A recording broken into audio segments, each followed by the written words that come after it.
Hello, Renovation Summit. We are coming at you live today, and I'm here with my very dear friend and my very naughty design partner in many a decorative crime, Ellen Pompeo, actress extraordinaire and, well, to me, just design diva. So, Ellen, how lovely to be with you and to be part of this great summit. There is nobody, as you know, who I love more and who I get to decorate more fabulous, exotic, mad, and delicious things with. So, but maybe we'll tell all our viewers how we met because it's kind of a mad story. It's a good story. So, I was in Paris with Cher, in fact, who is another longtime client of mine, and I was in Paris, not with Cher. and it was Fashion Week, and Cher had invited me to go with her to attend a bunch of the shows, and so I end up. We'd gone that morning to, I think it was the Chanel show first in the morning, and then we ended up going to Dior. And so Cher decided in the middle of it that she actually wanted to go back to the hotel and change her hair, as you do when you share. so I, knowing that could take a while, said, I'll go on ahead, you go with security, and I'll go and, save our seats. So we get there, and it was in the Parc du Versailles or somewhere, right? One of those. It was somewhere gorgeous. Yeah, somewhere very glamorous. Gorgeous tent. And at the time, Dior was really the show of the week.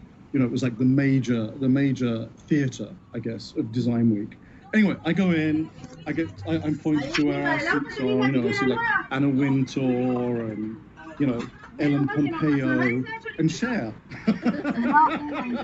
So I kind of, sit myself down, and Ellen is there with her husband, Chris, who then looks over at me and goes, well, you're not Cher. And by the way, I'm a huge Cher fan.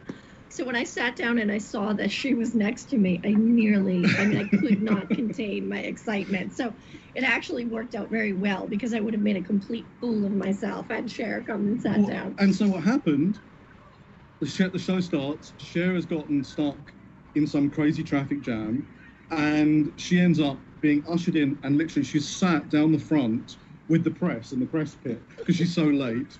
And so Ellen and I have got the great seats. And fashion shows are all of 30 seconds. Once they actually start, they go super fast. So we see the show, and that was that. And we then cut to literally 4 weeks later. I am in LA, and I've gone shopping in Barney's on a Saturday, and I suddenly hear, "Hey Martin, how's the front row treating you?" And I look over, and it's this naughty one buying herself an outfit on a Saturday, and she's like, "Oh my God, how are you? Da-da-da. How's life treating you?" Anyway, we end up going, let's do dinner and exchanging numbers. And then Ellen calls me a couple of days later, and we said we were going to have dinner, asked for my address, and turns out we lived literally next door to each other. So there's the fates. That's the decorating gods were shining down on us. Which really came in handy because we had not been living in the house very long, and I had been working so much, and having Martin literally 3 houses away was really convenient because I said, oh, you're an interior designer and you live right down the street. You need to come over and help me design my house because I'm in work all day. So, and that's how it started. Yep. Yeah. And at the time, Ellen we lived in a historic preservation site, the first historic preservation site in Los Angeles, actually, called Whitley Heights. And Ellen had a spectacular 1920s sort of Mediterranean Italianate villa, wasn't it, really, that house? And so she asked me to come over and take a look at it. And really, you'd already started renovating it yourself there. Ellen has amazing taste and really knows what she wants. And so she'd already kind of created this vision that was a little bit more south of France. Yes, that would be accurate. And while I was in Paris, the trip that I met you, there was this amazing shop, Chambre 19, would have this really sort of South of France relaxed vibe. Chambre 19. And I had bought some things from there, which have a Moroccan sort of feel to them totally. also.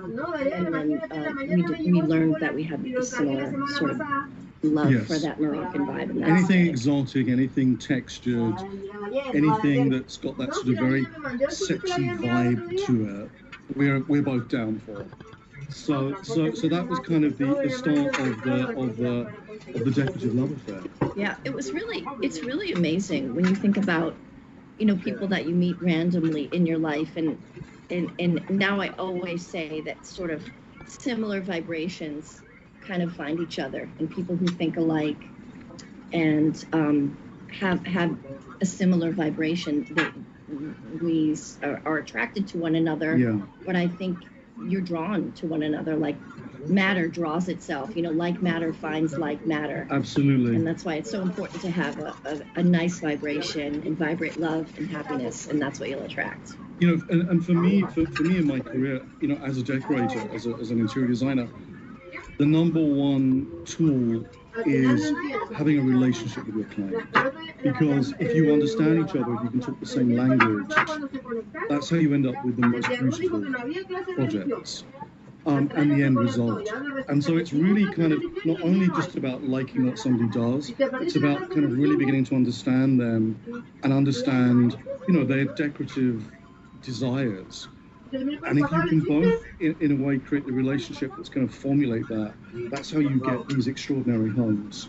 I mean, I've been very lucky to have worked with you and had you as a client who is just thirsty for knowledge and loves design with all of your heart.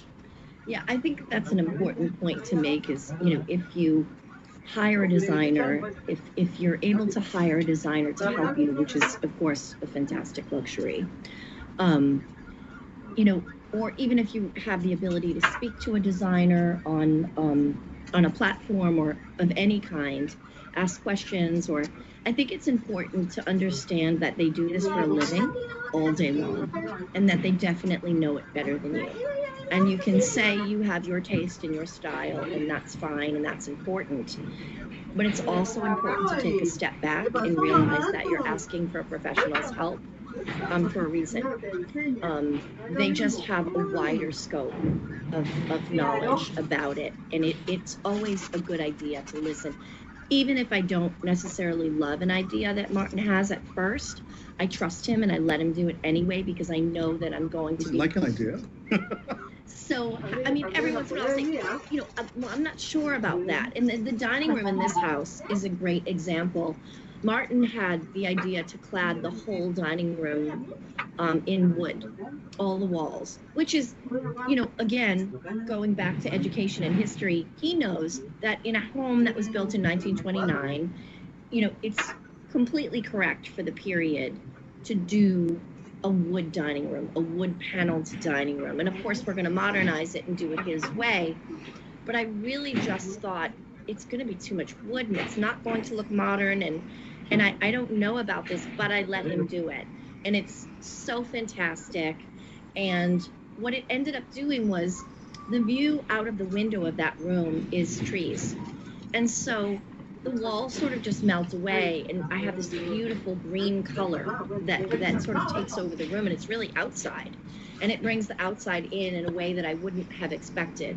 And then I get to sort of accent that green with green art or green plates or whatever, because it was a neutral, and it really worked. I think by the way, one of the great things with Ellen is that she's not scared to renovate.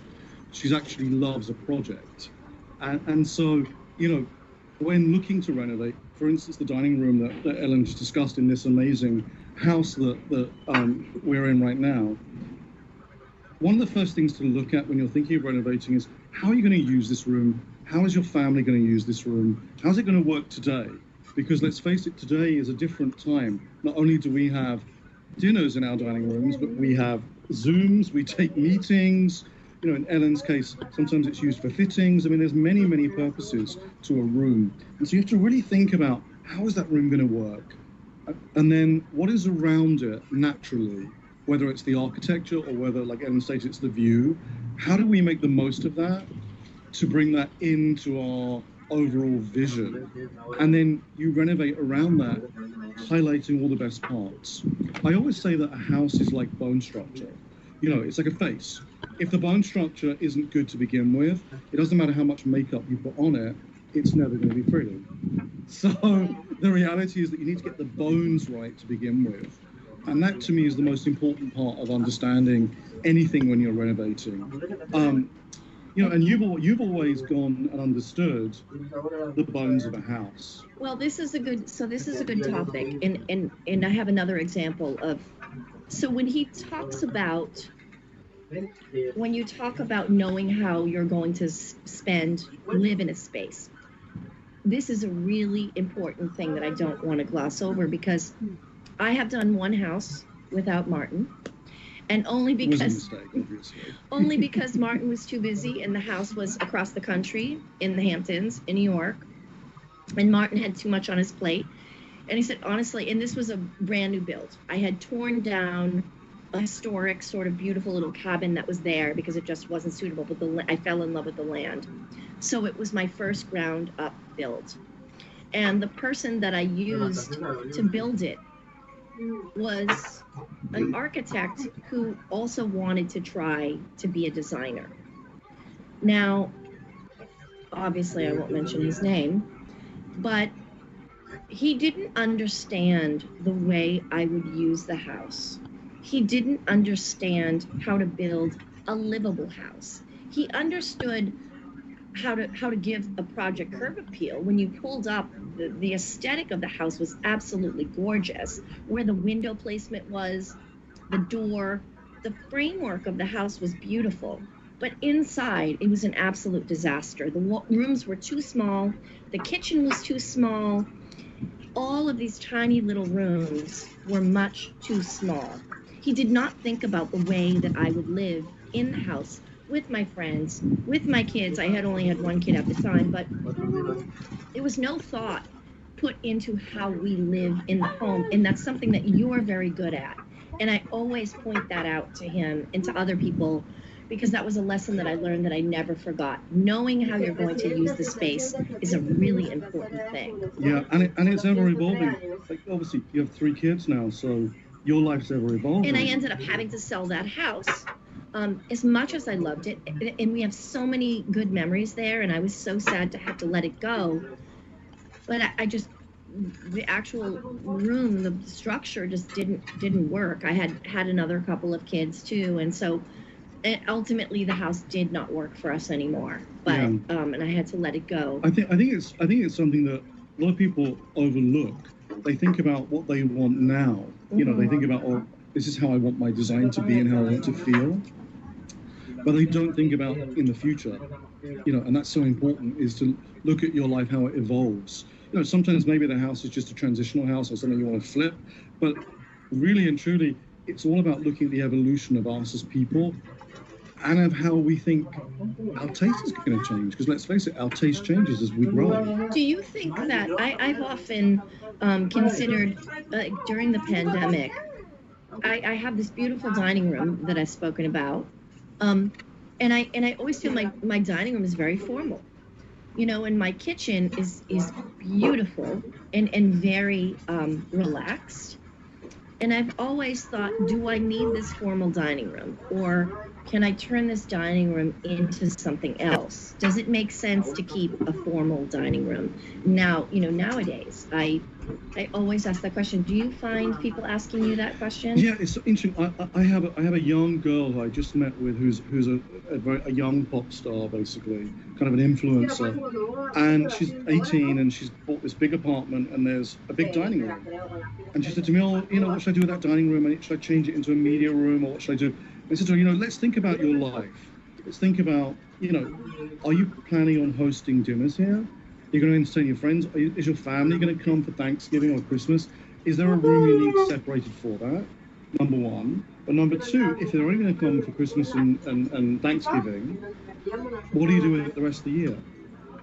And so we kind of dissected her life, and it turns out that really and truly, she needed that dining room because she takes a lot of home meetings. She needed a room that she could close off to do her Zoom situations in. And sometimes, she wanted different backgrounds for stuff that she was going to do on Instagram or whatever. And so it turns out that dining room is really the only room in that house that gives her the flexibility because it's not a room she uses every day. She could do all these different things in it. So, hey, that's what I'm saying. You dissect your purpose and use of that. If she wasn't more of a public figure, I might have said, you know what, just turn that room into a big, massive TV room and put a bar in there and have it a fun room to play with your friends. But, we end up doing that for the living room instead. But also, that is another really good point, because the truth is, one of the things that I learned from designers, and I follow so many designers on Instagram, and I would recommend for anybody to do that. I think it's an absolutely fantastic way to learn things. And what I find about all of the designers that I follow on Instagram, they all really know how to set a table and throw a beautiful dinner. And there's another designer who I absolutely love, and I hope it's fine to mention him. His name is Carlos Mota, and I think he is just the most colorful, stylish man. And he talks about a lot on his Instagram feed about even if you're eating for one, make it beautiful. And that always sticks with me, and I'm so influenced by that. And that's something that Martin does, and all of these fantastic designers do, is they set a gorgeous table. And I think that young influencers and young kids, there's something to be said for learning how to have a proper dinner party. Yeah. Put your phones down and set a gorgeous table. Get dressed up, set a gorgeous table with gorgeous things, and have conversations with each other. And that is something that we should bring back, and we and young people should look to as how to move forward. And there's a proper way to entertain that people how to do. And that's something that young people should take from people of a different generation, is set a gorgeous table, have gorgeous plates, have a very, decadent meal, and have fun talking to one another in person. Honestly, it doesn't have to be a decadent meal. It literally could be takeouts. You know what I mean? Yes. Live your best life every day. I think it's the thing that we've all learned from COVID is every day could be our last. So let's celebrate it. And for me, that's part of the whole decorating situation.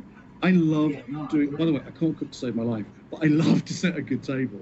And it's a decorative outlet for me. In fact, during COVID, where I couldn't really get out there and decorate, I was doing that. I was creating beautiful dinners for the two of us at home, literally just because it was a way to express myself. But here's the trick with that.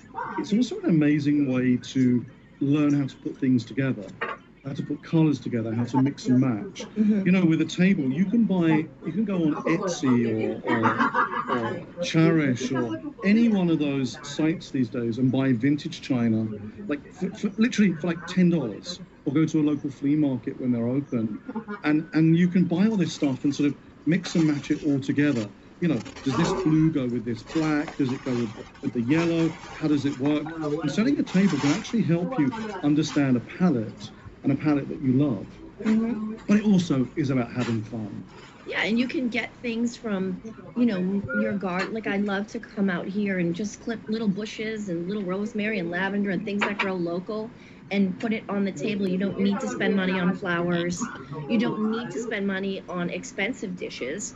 There are very cute, colorful, fun dishes you can get on Etsy or any of these things, and it's a real opportunity to be creative. Totally. And find your style that you love, and find and use what you have. The olive tree I have, the branches look beautiful on the table, and tangerines and fresh fruit. As you can tell, if Ellen wasn't an actress, she would be an interior designer. Probably. She's so passionate about the whole thing. Probably, it's true. One of the things that I love, that you love, and I think a lot of people don't know always how to incorporate it, is vintage. is adding that layer, that texture of vintage pieces, whether it's furniture, whether it's an old fabric to make pillows, whether it's dishes for your table. You know, vintage to me is the ultimate way of mix and matching your decorative expression, of honoring the past and recreating for the future. And I just think it gives such character. And I know you love to collect vintage. Yeah, I think that, you know, if you're lucky enough to be a person who travels a lot, you know, it's always nice to have, to get things when you go places, even if it's something small. I think that, you know, when things have a story, you know, oh, you know, if you have a dinner and someone says, oh, you know, I love these salt and pepper shakers. Oh, well, I got those in, you know, Cancun when I was there, or whatever it is. I think it's always nice conversation pieces as well. My sister, Maureen, is so good at having, she has really eclectic style and really fun style. And everything in her house is like a face. She has, like, you know, faces on her plates, or a face that's a vase, or, you know, she'll have a little pair of monkey salt and pepper shakers. Like, everything she buys is like guests at the table. When she sets the table, it's like there's monkey, there's a giraffe, there's this woman, you know, space on the, and it really like makes for a fun. Yeah, and she's just creative with it. You know, she doesn't buy extravagant things. She's just very creative and interesting. You know, and it's, you know, and funny enough, I think that that's something else that we should always think about for people that are renovating their homes and recreating their look, is to think about the stuff that you collect and how you want to display it. Yeah. You know what I mean? Because that is collections are a window into our soul. It's really, you know, it's a little part of us that we can show to the world in a way. And so when renovating, it's important to think about, how do I display that? I'm going to put it on shelves. I'm going to create kind of, you know, some cool vignette on a table. I like always, as you know, collections of same objects grouped together, because I always think it makes them feel more powerful. Yeah, and the other thing about the vintage thing is, you know, we're all trying to be more conscious of what we buy, and sustainability and how much trash we're making. I know that's like really a focus for me, is, do I need that? Do I need to buy something new, or can I repurpose something that I have? And flea markets and swap meets and things, and buying things on eBay that someone is selling, is such an economical way to just reuse things and repurpose and recreate so much product on this earth. And, you know, there's nowhere to put it. And to just have it recycled and have a second life, I think is good for the spirit, but also good for the planet. And it's good for the decorating, because honestly, there's nothing like an eclectic room. Even if you have the most modern taste, to suddenly put in one or two like vintage items, maybe it's like a 50s glass Italian bowl sits on the coffee table on a pile of books, it just becomes an object that's a little bit different, that adds a little bit of character.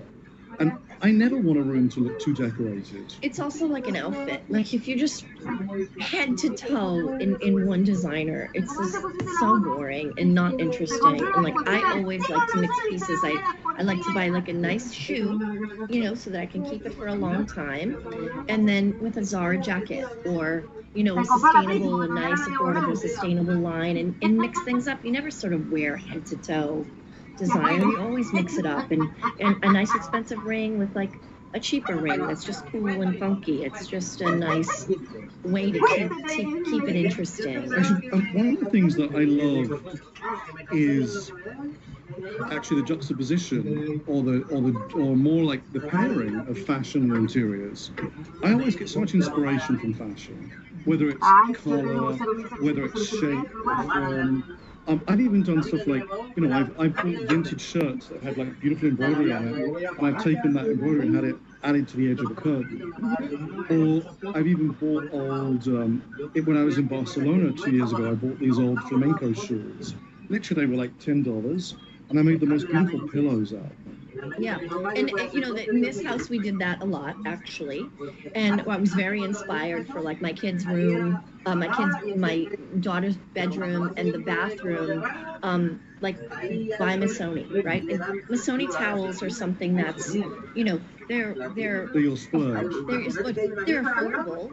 If you just get a couple of little hand towels, and then you could paint a wall blue if it was a beautiful little Missoni hand towel. You could just pick your inspiration from the hand towels and paint one wall one color blue, another wall another color blue, and pick up colors from the hand towels and do a very affordable thing, but be inspired by a couple little statement pieces that you want to maybe spend a little more money on. Just be inspired by that. And totally. I mean, what we did in your kids' bathroom, we lined some cabinetry in some Missoni fabric. So rather than upholstering all the walls, we decided we'd put it behind a brass mesh in cabinets. So you just got that colour and that pop through it. But then we took the colour and we painted the bathtub in one of the colours from the fabric. So it was a way that really, brought the two influences together in a fun way. That we spent the money on the fabric, and then we, rather than buying a custom bathtub, we painted the bathtub. Yeah. And it was a really fun twist. I think it's one of those tricks that really end up making a house into a home. Yeah, floors I think are very important, and if you have a floor that sort of is wood and it can't be, sometimes floors have been sanded too much and can't be sanded anymore, or if you just can't afford the floor that you want, to paint like a cool checkerboard on it, or you can take whatever material you can afford, you can always paint it, paint cool stripes. That's something that you do a lot that really has an impact. You can paint a wall. If a wall is just painted white, you can do a cool stripe around the border of the wall, or you can paint the floor and make the floor a statement floor with cool checks or cool stripes or whatever you want to do, a chevron pattern. Yep. And then everything else can sort of be neutral and simple, because you've got this beautiful floor that can do so much with paint, and it's affordable, and whatever you want. Don't you think? I mean, I know, knowing you and obviously having worked together and done 3 or 4 houses now, that your splurge is floors. You love a good floor. I do, because it really, it's like a shoe. It's like, I guess it's the same thing. It's like I love to spend money on a shoe, and then everything else can kind of be whatever. But the shoes last. Yep. And you're gonna, a classic expensive shoe is like a nice place to spend your money. You can maybe have them resold and hand them down to your kids or whatever. That's what I do. But I do like to spend money on floors, because I do think that's, and then it's like, oh, do I cover that with the rug? But I will say that, so I've lost a lot of rugs in this house because my little tiny furry babies aren't so well behaved all the time. And I had a male dog who I just recently lost, my little toy poodle. He would mark everything, and he would pee all over the carpets. And so at some point I had to get rid of the carpets, because they smell like pee, and then the other dogs are going to pee on them. But it's okay that I have no carpets in the house, because my floors are so gorgeous underneath. I actually weirdly really love it. Like when we walked into the living room just now, it felt good without the rug. I mean, I miss the carpets, but I was happy to have spent the money on the floors, because now without the carpets, it goes back to what I was saying about, the bone structure. It's so important to spend money on the things that are going to be there forever. The floors, the decorative details, maybe the beautiful doors, maybe iron windows like we put in here at Ellen's house. It's all about those details, because they're going to be there forever. So they are the staples of your design. So I really believe that you have to kind of think about and pinpoint where you're going to put the money. Should we talk about, it's sort of a slightly different lane, but before you can even get to the decorating and the deciding, I think it's one of the most challenging things is, how do you find someone to do the work? How do you find someone? How do you pick a contractor? Yeah. How do you pick someone who's going to put the floors in? What are your? I mean, again, obviously that's the make or break of the whole thing. Right. Other people that you work with. Quite often, if you are hiring a good interior design team, they will have people that they've worked with for a long time and they have a relationship with, and that relationship should be strong enough that there's trust there and there's value to it. And so, you know, I have people that I recommend that I love, but sometimes people have people that they've inherited. They buy a house, the builder's already there. A designer like yourself, where does one start? So I believe that, again, it is the feeling of a relationship when you meet somebody. It's that feeling of trust that is so vitally important. If you meet a contractor or you meet a flooring guy or a metal guy, whatever it is, and you don't feel comfortable with them at the beginning, it's not going to work. You've got to feel a relationship somehow there. You create trust within it. Okay, I also think it's a good idea to see the work that they've done, other jobs that they've done. Yeah, that without doubt. I would always research and interview, get 3 different bids for anything. If you want to have windows done, or a floor, or a kitchen, or a bathroom, a painter, whoever it is, I would speak to 3 painters, and I would ask all 3 of them, how much is this going to cost, and get 3 different bids. And don't always go with the cheapest one, because no. that doesn't mean just because it's less money or most expensive, it's going to be the best. The best is going to be the one that you feel the most comfortable with, the person you feel the most comfortable with, and also the one that you've gotten the best feedback from. Meaning, if your friend used them, if there's your neighbor and your neighbor's house looks amazing and they love the work and they guaranteed the person is somebody that they really had a good relationship with, then you've already got that great personal seal of approval.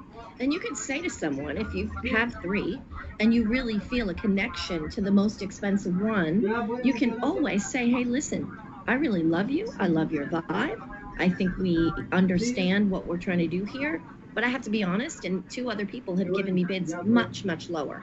Is there any way you can come down on your price, or can you work with me? Is there a way? I'd love to use you, but I can't afford you. Is there a way for us to figure this out? And if someone and actually get the explanation of why they're charging more. Right, and understand what it is that they think is going to cost more money with this project. And sometimes you'll find that actually the other person forgot. They didn't bid for the undercoat, or they didn't bid to rub the walls down properly or prime them for wallpaper. So it's always about asking questions. Never be afraid to ask questions. Absolutely. I think that's great advice, Martin. It's really true. And I think that getting 3 bids for everything gives you perspective, and then you know what questions to ask. 100%. And as long as you're kind and polite and you just genuinely want to know why things are the way they are, you get the education and you end up getting a better product, and you've learned things and empowered yourself in the process. Totally. So, as all the viewers can see, you're also a pretty savvy businesswoman, as well as a design aficionado, right? You want to hire Ellen Pompeo to your house from now on. You guys, thank you so much for having us. It was really fun, and always fun to spend time with this beauty. I love you so much, and I hope everyone has had fun watching this and learned something, maybe. And hey, go renovate the world and make it a better place. What an incredible day. I'm so inspired, I feel like renovating my entire house. I want to thank all of our incredible speakers and our sponsors, Dutch Boy Paint, Pergo Extreme, and Trex. And we hope you'll join us here tomorrow from noon to 3 p.m. Eastern Standard Time for even more, including a discussion about designing your dream deck and other great outdoor spaces, a conversation with the Property Brothers, Dutch Boys Painting DIY Workshop, a fireside chat with Candace Cameron Bure, and so much more. Thanks, everybody. See you tomorrow.